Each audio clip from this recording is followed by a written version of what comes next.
Don't worry, your hair's fine. I know the NBA started tonight. We're all a little frazzled.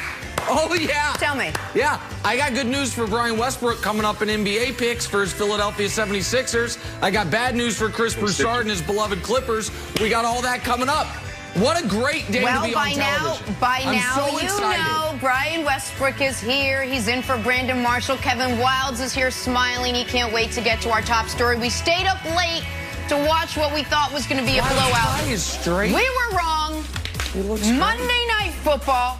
Guys, this was the get-right game for the Steelers, right? This was the game to get their mojo back. This was the gimme against a Bengals team they'd beaten 11 straight times.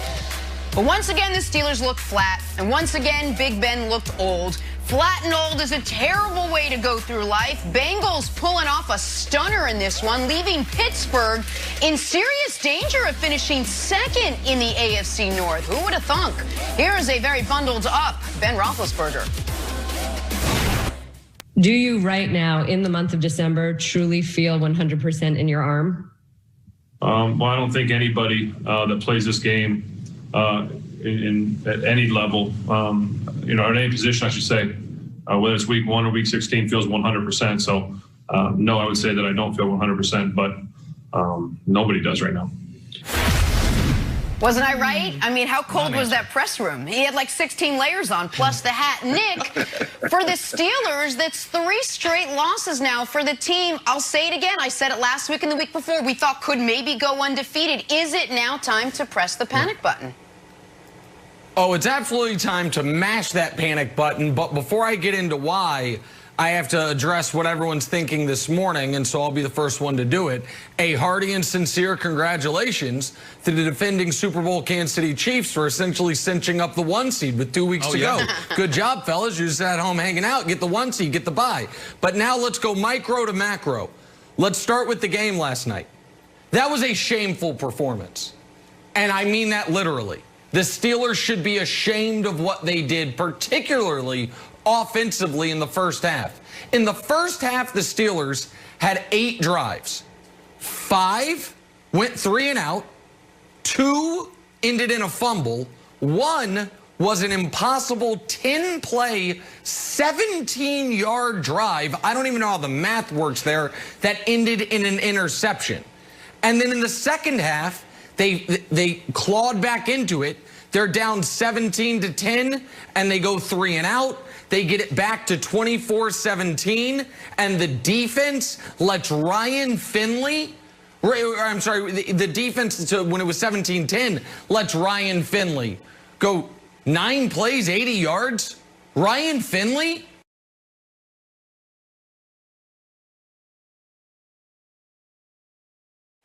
You could be a big-time college football player and or college football fan, not be familiar with Ryan Finley's work. So both sides of the ball, unacceptable performance, and that's the micro. The macro, Brian, is this. As I mentioned, the 1 seed, see you later.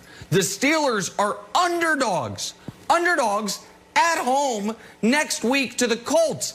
If they lose that game, that means week 17 against the Browns is for the division. The division. Insane. It's in play. Insane. The Steelers are the 5 seed this year. Crazy. The 5 seed. They're guaranteed not to be the 1. They're highly unlikely to even be the 2. And it's in play. They fall all the way to the 5 seed. This is even the biggest Steelers pessimist, like our friend Colin Cowherd, I don't think saw this type of fall from grace for this football team, Brian.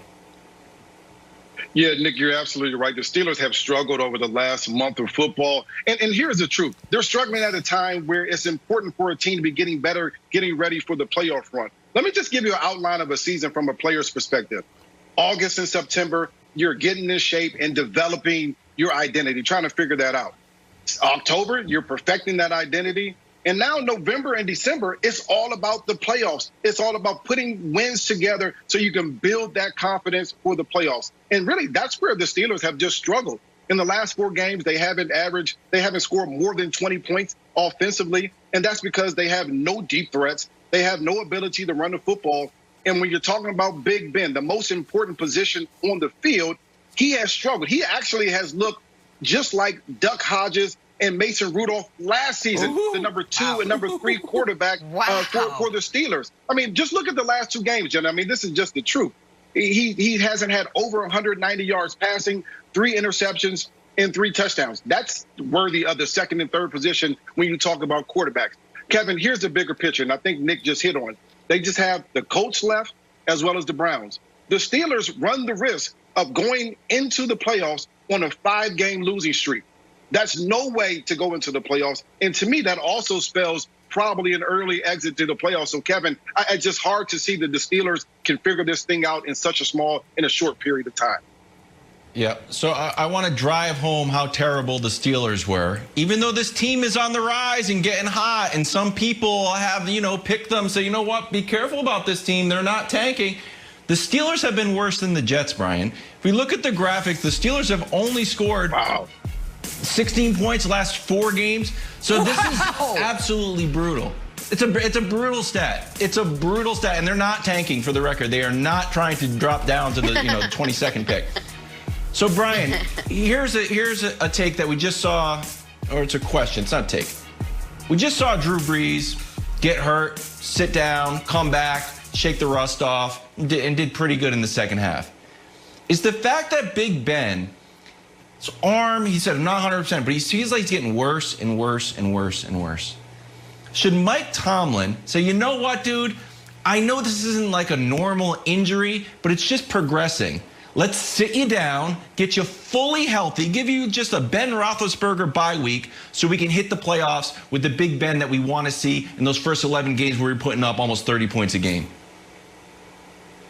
That's interesting that you mentioned that, because there was a week earlier in the season where Ben didn't practice at all, and then he came out and had a great game on Sunday. So maybe as an older player, that rest is certainly more important than practicing. But at this point in the season, Kevin, you need your team to be together. You need your team to come together and say, everything that we're doing is not right. We have to figure it out. Ben has to be much more accurate. His receivers have to catch the football. But when you talk about winning the game at the line of scrimmage, that offensive line has to play much better. They're losing in the trenches. They need to find a way to help Ben, and the way to help them is to establish the run game. They have to find a way to run the football. Right now, they have no ability to run the ball. Yep. And James Conner out last night with that quad injury. They could really use him. Before the game, check this out. Juju Smith-Schuster doing his typical dance on the Bengals logo. I'm sure he thought, hey, there's no way this could be a bad idea. Bengals safety Von Bell disagreed. He called Juju's dance disrespectful. He said the only way to get him back is to hit him. So what'd he do? Oh, he hit him all right. And he hit him hard. Bell unloaded on Juju in the first quarter, forced the fumble. Juju, that's bad juju. And if anyone knows about juju, it's got to be you, buddy. So, Wilds, I ask you, is it time to retire the pre-game dance when Juju got hit with bad juju? Look, that's a great question. So he's in a tough spot here, Nick. He needs to either keep doing it and double down, or just stop. But if he stops, that it looks terrible. But here's the thing. Everyone's like, oh, the old people don't want to have fun. It's disrespectful to the players. It's disrespectful to the other team. It's not disrespectful to your grandma who doesn't love TikTok, even though oddly grandmas are popular on TikTok. Like, hey, grandma, look at this. So, Nick, I think he probably needs to double down. Unfortunately, he's probably going to get lit up again. So here's listen, let me tell you, this is the gambler's fallacy, which is, if I lose a bet and I just double what I bet and I lose again and then I double that, eventually I only have to win one time and I'm even. And that is true. But sometimes you run out of money before you hit that winner, and then you're just bankrupt. At this point, Juju's got to walk away from the table. I'm all for fun. I'm all for celebrations. I'm all for dancing. And while I understand that while this is an end of a segment capper, because it's Juju, if this were Odell and he had then fumbled and his team had lost 3 in a row, I'm pretty sure we would have come in at 4 in the morning to start wall-to-wall programming just about that. I get that. But it is, Brian, the disrespect angle of where he is doing the dancing that I think is putting a figurative target on his back. And I think amongst players is going to be seen as in poor taste, and it's tough to do when you're fumbling and your team's not winning. You know, when I was playing, we would, we had home games. We would, after our warm-ups, we would break the team down. So the entire team would go to our logo at home, and we would break down and, we would have fun. But that represents this is our house, and no team is going to come into our house and beat us. Now, when we were rolling, when we were winning football games, we would go into the opposing team's house when we were on the road. There you go. And we would take the middle of the field and say, listen, we are going to turn this into our house. And Kevin and Jenna, this is like me walking into your house and saying, I'm going into your refrigerator. I'm taking whatever you want to eat. I'm taking your dinner. I'm sitting in your chair, and I'm taking the remote control. And when you're the biggest, baddest person in the world, you can do that. And that's when the Steelers were 11-0. But at this point, they've lost 3 in a row. Juju can't catch the football. Now it's time to retire it. You're not the biggest, baddest person in the NFL at this point. Now it's time to go home and find a way to win a football game. Let's focus on that.